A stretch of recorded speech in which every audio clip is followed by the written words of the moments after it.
দেশের 4টি সমুদ্র বন্দরকে 3 নম্বর সতর্ক সংকেত দেখানোর নির্দেশ দিয়েছেন আবহাওয়া অধিদপ্তর। মঙ্গলবার আবহাওয়াবিদ ওমর ফারুকের সই করা বার্তায় এই নির্দেশনা দেওয়া হয়েছে। মৌসুমী বায়ুর অক্ষ পাঞ্জাব, হরিয়ানা, উত্তরপ্রদেশ, বিহার, পশ্চিমবঙ্গ ও বাংলাদেশের মধ্যাঞ্চল হয়ে আসাম পর্যন্ত বিস্তৃত রয়েছে।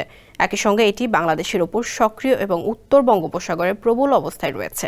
এ পরিস্থিতিতে চট্টগ্রাম, কক্সবাজার, মোংলা এবং পায়রা সমুদ্র বন্দরকে 3 নম্বর স্থানীয় সতর্ক সংকেত দেখাতে বলা হয়েছে।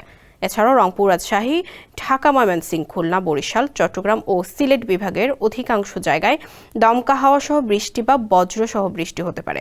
সেই সঙ্গে দেশের কোথাও কোথাও মাঝারি ধরনের ভারী থেকে অতি ভারী বর্ষণ হতে পারে। 1 মিনিটে নগদ ইসলামিক অ্যাকাউন্ট খুলতে ডায়াল করুন *167#।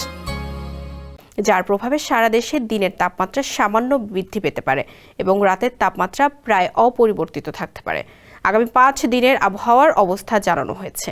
এই সময়ের শেষের দিকে বৃষ্টি বা বজ্রসহ বৃষ্টিপাতের প্রবণতা হ্রাস পেতে পারে।